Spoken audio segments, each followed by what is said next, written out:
Grabing init. Sobra pawis ko. Ang init sobra. So, hindi pa tayo nakakapagkape. Ganito na tayo pinagpawisan. So, kakagising lang natin. Init.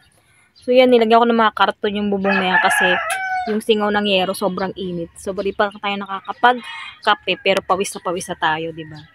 So, bibili pa lang tayo ng kape sa tindahan. Sobrang init. Grabe. Kasi yung tindahan namin dito malapit lang, sa tabi lang. So, kaya kahit huwag na tayo lumabas. Ayan. So, bakit ako pawis? Mainit sa loob ng bahay. Ayan. So, mainit. Sobrang pawis natin. Ayan. Sobrang init nga. Grabe. Pawis tayo. Ayan, kalakaligo. So, hindi tayo ng kape. So, andito yung tindahan. Ayun ang tindahan. Pabili! So, ayun ang tindahan lang, guys. So, dito lang yung tindahan namin. Malapit lang. Hindi ka nalalabas ng bakod kasi ito na yung tindahan. Naipabili ako ng kopi ko, Blanca. So, ito lang yung tindahan. Ayan. Tapos, ito yung bakod namin. So, ayan. Hindi ka na kailangan lumabas. Ayan. Ito yung bakod. Yun yung gate. Tapos, yung likod bahay doon. Walang nakatira doon eh. Bakanting lote lang. Ginagawa lang namin yung bodega. So, ito, kapitbahay namin. Meron silang mini store. Ayan. So, dumudungaw lang kami dito. So, pag wala dito, may tindahan naman banda doon sa dulo. So, yan, nakabili na tayo ng kape. Grabe yung init. Ito yung ating kape.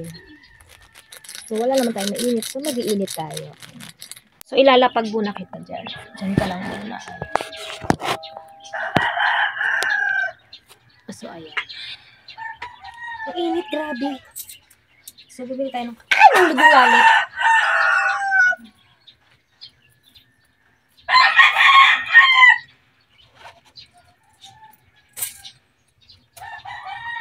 So, mukha tayo ng thermos at mag-iinit tayo.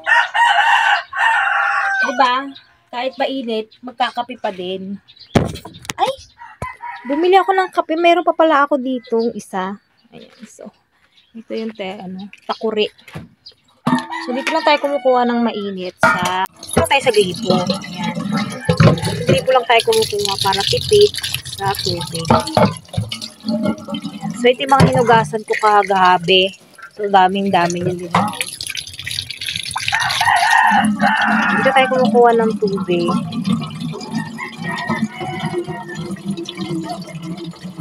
Para magpakulo ng tubig.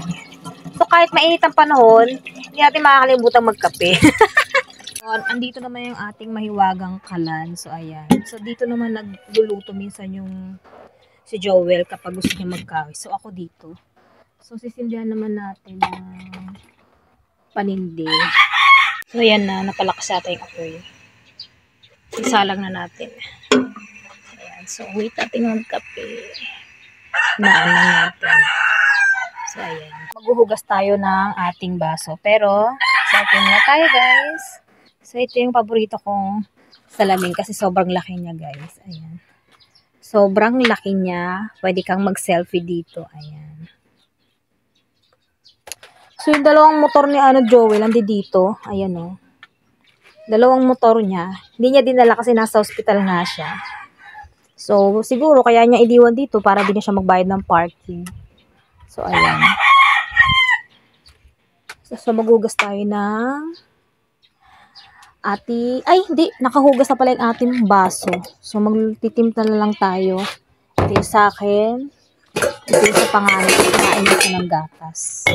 Ay, nalimutan ko bumili ng katol. So, bibili tayo ulit ng katol. Samara! Ayan, kakape tayo. Bili ka ng katol, nak. Ito na, bili ka, dali. Ito na, may sukli dito. Lumabas ka, oh. Wala dyan cupcake. Punta ka Ducati dito. Bili ka na, bilis. Pati katol, malamok. Malamok dito sa amin, kaya lagi kami bumibili ng katol. Ayan. So, ayang lip magic na gamit ko, guys. Kagabi ko nilagay yan, binabad ko siya. Tapos pagising mo, ayan, pinkish ang iyong lips.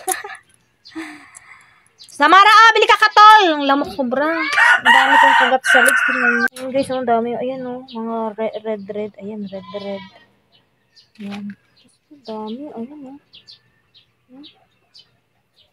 Grabe oh, daming kagat. Ayan, ang mga red. Ayan, ang kati. Sobrang kati. So, yun lang guys. Magkakape muna tayo. Bye-bye. Sobrang pawis na pawis ako talaga. Maliligo din pagkatapos. Hanggang dito lang guys. Thank you.